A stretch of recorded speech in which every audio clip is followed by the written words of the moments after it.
전국에 계신 여러 성도님들 안녕하십니까? 또 이 유튜브 영상을 보시는 모든 주님의 사랑하는 자녀들 여러분들에게 주님의 크신 은혜와 축복이 함께 하시기를 간절히 바랍니다.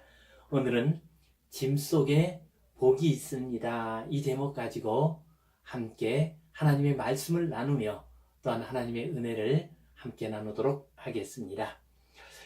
서울 저희 부모님이 사시는 집에는 근처에는 여러 다가구 주택들이 있습니다. 물론 다가구 주택들 가운데서도 살기 좋은 집들도 많이 있습니다. 그러나 지하실 방이나 또는 옥탑방 같은 것은 참 살기가 어려운 그러한 집들이기도 합니다. 한 젊은이가 집을 구하러 왔습니다. 집을 구하고 이제 다시 나오게 됐습니다. 그런데 그 본 방이 마음에 들지 않았던 것 같아요. 그래서 안내하시는 그 중개사 아저씨에게 말을 했습니다. 아저씨, 다른 방은 없어요? 라고 좀 기가 죽은 듯한 목소리로 말을 했습니다. 그러자 그 중개사 아저씨가 퉁명스럽게 또 짜증스럽게 대답을 하셨습니다. 그 돈 가지고는 이것보다 더 좋은 방 얻을 수 없어요 라고 말을 했습니다. 아마 더운 여름에 또 중개료도 얼마 되지 않고 또 그동안 여러 집을 다녀왔던 것 같습니다. 그래서 이 아저씨가 짜증이 나셔서 그렇게 말을 했습니다. 그러나 그 말은 젊은 이에게 참 마음에 상처가 되는 말이었습니다. 그 말을 듣고서 그 젊은이가 고개를 푹 숙이고 중개사 아저씨를 뒤따라가고 있었습니다. 그 모습이 얼마나 안타깝든지요. 또 참 마음이 아팠습니다. 그 젊은이의 어깨에는 인생의 무거운 짐이 올려져 있다는 것을 느껴졌습니다. 그 젊은이뿐만 아니라 우리 인생들은 너나를 막론하고 정도의 차이가 있을 뿐 다 인생의 무거운 짐을 지고 살아가는 인생입니다. 이러한 인생길 살아갈 때 우리 주님께서 말씀하십니다. 오늘 본문 말씀 같이 한번 읽어보겠습니다. 수고하고 무거운 짐진 자들아 다 내게로 오라. 내가 너희를 쉬게 하리라.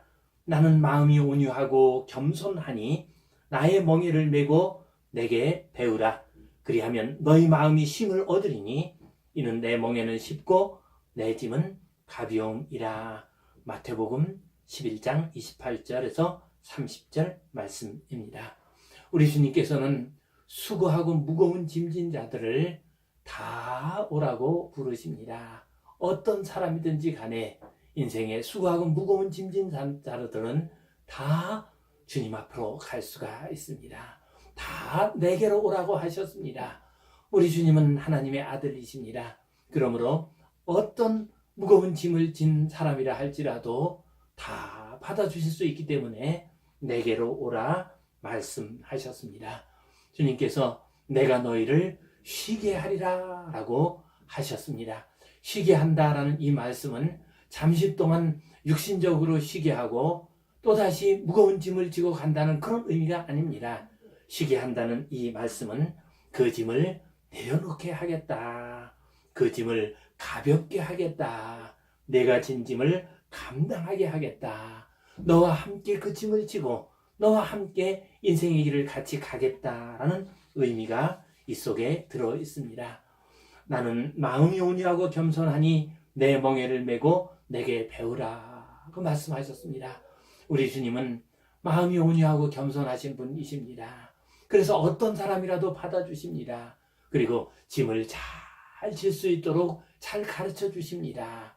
짐을 지는 법을 우리에게 가르쳐 주십니다. 짐을 지는 법을 잘 배우게 되면 우리는 무거운 짐도 쉽게 질 수가 있습니다. 같은 무게의 짐이라 할지라도 손으로 들고 가는 것보다는 어깨에 지고 가는 것이 더 쉽습니다. 어깨에 지고 가는 것보다는 바퀴 달린 캐리어로 끌고 가는 것이 더 쉽습니다. 우리 주님 앞으로 가게 되면 같은 무게의 짐이라 할지라도 주님께서 가르쳐 주신 방법대로 짐을 지게 되면은 잘 감당할 수 있고 쉽게 질 수가 있습니다. 그리하면 너희 마음이 힘을 얻으리니 이는 내 멍에는 쉽고 내 짐은 가벼움이라 라고 하셨습니다. 주님이 주시는 멍에는 쉽습니다. 주님이 주시는 짐은 가볍습니다. 그렇기 때문에 우리가 마음의 힘을 얻을 수 있습니다. 육신의 힘을 얻는 것만이 아니라 마음의 힘을 얻을 수 있습니다. 마음의 힘을 얻는다고 하는 것은 평안함을 누린다는 겁니다. 인생에 무거운 짐을 지고 간다 할지라도 그 가운데서도 평안을 누릴 수 있고 그 가운데서도 기쁨을 누릴 수 있는 것이 바로 마음의 쉼을 얻는 것입니다. 우리 주님께서는 수고하고 무거운 짐진 자들을 부르고 계십니다. 인생길 무거운 짐 지고 있을 때 우리 주님 앞으로 나와 쉼을 얻으시기를 간절히 바랍니다. 오늘 이 말씀을 가지고서 우리 마음속에 꼭 기억해야 할 중요한 진리 하나를 생각해 보도록 하겠습니다. 그것은 우리가 감당해야 할 짐, 꼭 져야 할 필요가 있는 짐, 그 짐은 어떻게 하든지 잘 감당해야 한다는 것을 우리에게 말씀해 주고 있습니다. 주님께서는 우리에게 내 짐을 지고 내게 짐지는 짐을 배우라라고 했습니다. 주님께서는 우리에게 내가 짐을 전혀 지지 않아도 된다고 말씀하시지 않았습니다. 내가 주는 짐을 지고 그 가벼운 짐을 지고 내가 가르쳐주는 방법으로 배우라라고 말씀하셨습니다. 그렇게 할 때 우리가 쉼을 얻는다 말씀하셨습니다. 우리가 인생길을 가면서 짐을 지는 것을 피할 수가 없습니다. 때로는 무거운 짐이라 할지라도 그것을 반드시 감당해야 할 때가 있습니다. 학생들의 경우에는 어떻게 하든지 공부를 하고 하는 짐을 잘 감당을 해야 합니다. 부모가 되면은 어린 자식들을 기르고 가르치고 먹이고 하는 그 짐을 잘 감당을 해야 합니다. 직장인이 되면은 직장 생활에서 감당해야 할 여러 가지 일들을 또한 잘 감당을 해야 합니다. 이처럼 우리는 우리 인생길에서 져야 하는 짐이 있을 때, 반드시 감당해야 하는 짐이 있을 때 우리는 그것을 버리려고 하지 않고 그것을 잘 감당해야 합니다. 왜 우리가 이 짐을 잘 감당해야 할까요? 거기에는 이유가 있습니다. 먼저 우리가 져야 하는 그 짐 속에는 하나님의 거룩한 뜻과 하나님의 거룩한 경륜이 들어있기 때문입니다. 우리가 지는 짐, 그 짐은 확실히 무겁습니다. 힘이 듭니다. 그러나 그 짐 속에 하나님의 뜻이 있고 하나님의 경륜이 있고 하나님께서 우리 인생들에게 주시는 삶의 의미가 있습니다. 그렇기 때문에 우리는 이 짐을 잘 감당해야 합니다. 이 짐을 잘 감당하게 될 때 그때 우리는 하나님의 거룩한 뜻을 이루고 하나님의 나라를 이루고 하나님의 영광을 나타내는 복된 삶을 살 수가 있습니다. 우리 주님께서 십자가의 길을 가시는 것 얼마나 무거운 짐이었습니까? 그러나 그 짐 속에 온 세상을 구원하시는 하나님의 거룩한 뜻이 있었습니다. 온 인류를 죄악에서 구원하시는 크고 놀라운 뜻이 그 속에 있었습니다. 그래서 우리 주님께서는 그 무거운 짐을 감당하셔야만 했습니다. 육신적으로 볼 때는 그 짐이 너무나도 무거웠기 때문에 할 수만 있으면은 이 잔이 나에게 떠나게 해주소서라고 기도하셨지만 내 뜻대로 마시고 아버지의 뜻대로 하옵소서라고 말씀하셨습니다. 이 기도를 마친 후에 우리 주님께서는 그 십자가의 무거운 짐을 잘 지고 가셨습니다. 그 결과 온 세상을 구원하시는 하나님의 뜻이 이루어지게 됩니다. 바울 사도 역시도 복음을 전하기 위해서 얼마나 무거운 짐을 졌습니까? 얼마나 힘든 길을 갔습니까? 얼마나 많은 핍박과 고난을 당했습니까? 그러나 그 무거운 짐 속에 복음을 온 세상에 전파하는 하나님의 거룩한 뜻이 있었습니다. 그래서 바울 사도는 그 짐을 잘 졌기 때문에 하나님의 뜻을 이루는 귀한 하나님의 종이 되었습니다. 우리가 인생길에서 감당해야 할 그 짐들 속에는 하나님의 거룩한 뜻이 있습니다. 하나님의 계획과 경륜이 있습니다. 우리가 그 짐을 잘 감당할 때 하나님의 뜻을 이룰 수가 있습니다. 그러므로 우리는 그 짐이 비록 무겁다 할지라도 그 짐을 잘 지고 잘 감당해야 합니다. 또한 우리가 무거운 짐을, 나에게 주어진 짐을 잘 감당해야 하는 이유가 뭐겠습니까? 그것은 그 짐 속에 하나님의 축복과 하나님의 은혜가 들어있기 때문입니다. 하나님께서 우리에게 지라고 주신 그 짐은 무엇이든지 간에 그 속에 하나님의 은혜가 들어있고 또한 하나님의 축복이 들어있습니다. 그러므로 우리가 그 짐을 잘 감당하게 되면 그 짐 속에 들어있는 그 축복과 은혜를 우리가 다 받아서 누릴 수가 있습니다. 그러나 우리가 그 짐을 감당하지는 못하게 되면 우리는 그 짐 속에 들어있는 축복도 같이 잃어버리고 됩니다. 그러므로 우리는 그 속에 들어있는, 짐 속에 들어있는 그 축복을 생각하고 그 은혜를 기억하면서 그 짐을 잘 감당해야 합니다. 주전 12세기경 중국에서 제나라를 세운 제후 강태공 여상의 이야기입니다. 강태공 여상이 때를 기다리면서 낚시질을 하며 시간을 보냈습니다. 집에서 책을 읽으면서 시간을 보내고 있었습니다.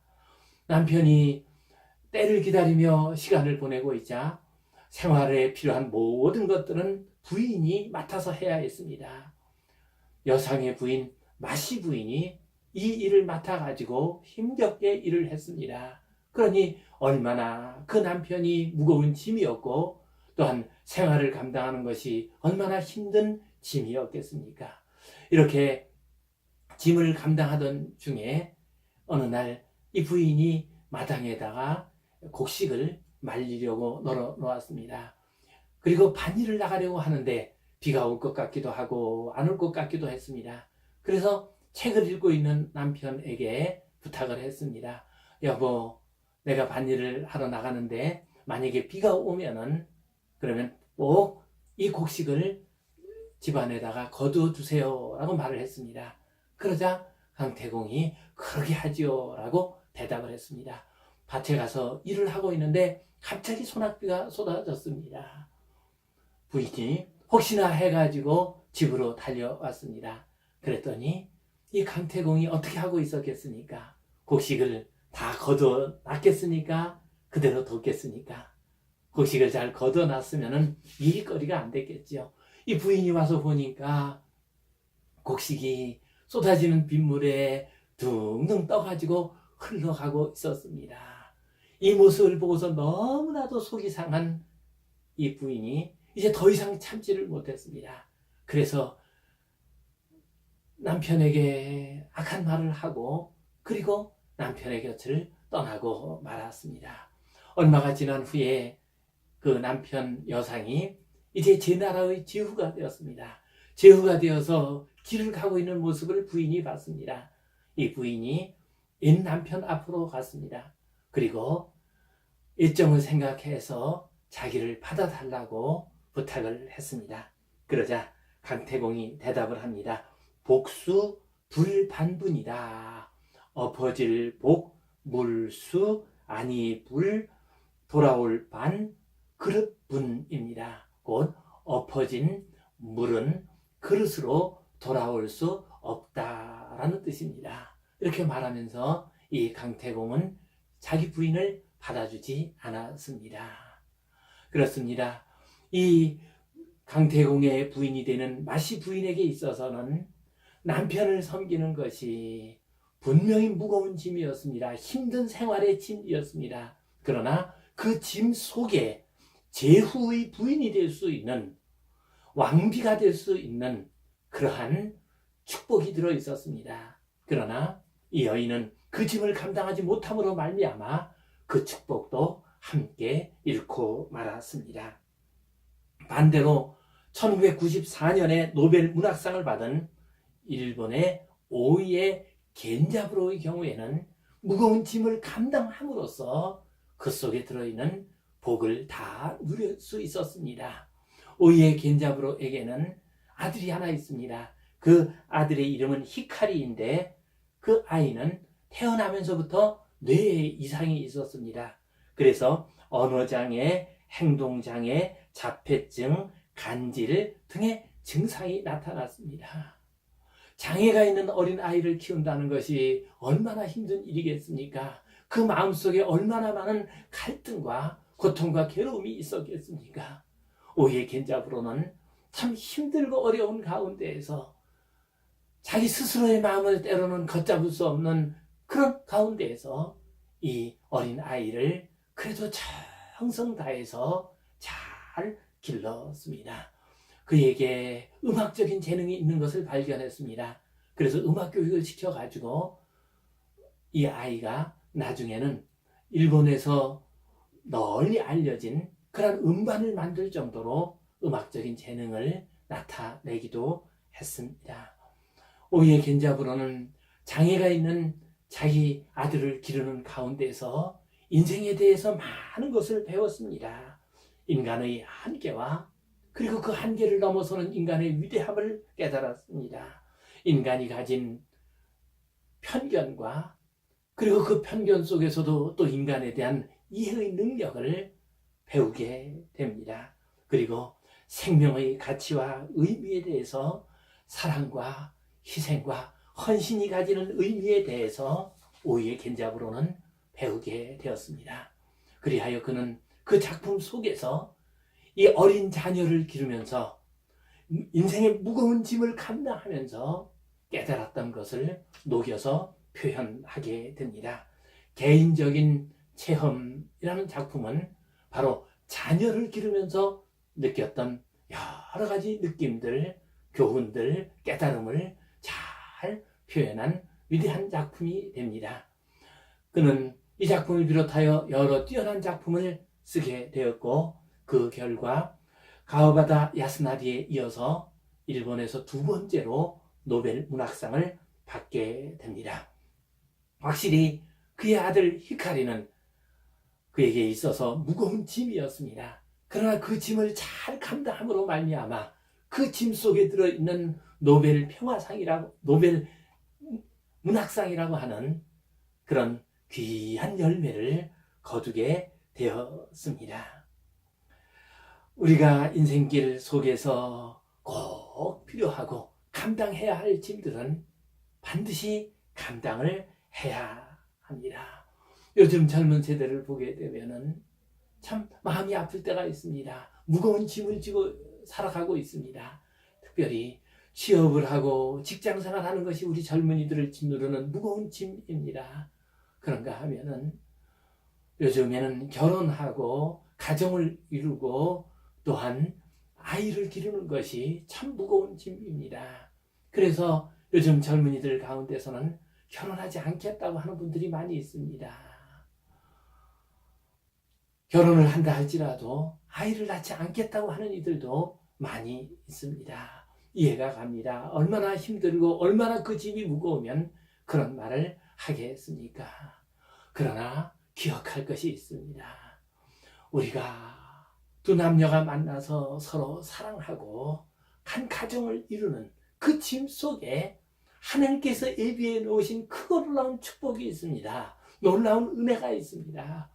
우리 어린 자녀를 낳아서 기르는 건 분명히 무거운 짐입니다. 힘들고 어려운 길입니다. 그러나 그 속에 하나님의 크신 은혜와 하나님의 크신 축복이 들어있습니다. 우리가 이 믿음을 가져야 합니다. 이 믿음을 가질 때 우리가 이 짐을 잘 감당을 할 수가 있습니다. 잘 칠 수가 있습니다. 무거운 짐, 힘들고 어려운 짐, 그 속에 우리 주님께서 크고 위대한 은혜와 축복을 넣어 두셨습니다. 우리는 그 짐을 잘 감당해야 합니다.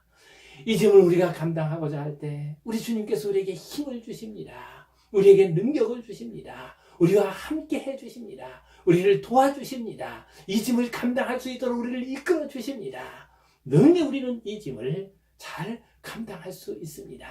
이 믿음 가지고 무거운 짐, 그 속에 들어있는 은혜와 축복을 바라보며 잘 잘 감당하는 복된 주의 자녀들 되시기를 주님의 이름으로 축원합니다. 아멘. 기도하겠습니다. 하나님 아버지, 우리의 인생길에 무거운 짐을 지고 가고 있습니다. 그 짐 잘 감당할 수 있도록 도와 주시옵소서. 힘과 능력을 허락하여 주시옵소서. 그리하여 그 짐 속에 들어있는 하나님의 거룩한 뜻과 하나님께서 예비해 놓으신 모든 은혜와 축복을 다 누리게 하여 주시옵소서. 예수님 이름으로 기도하옵나이다. 아멘. 이제는 우리 주 예수 그리스도의 은혜와 하나님 아버지의 크신 사랑과 성령님의 감동, 감화하심, 교통하심, 위로하심, 회복하심의 역사가 인생의 무거운 짐지고 주님 앞에 나와 쉼을 얻고 그 짐을 잘 감당하기를 소원하는 모든 주의 백성들을 위해 이제로부터 영원토록 함께 하시기를 간절히 축원하옵나이다. 아멘.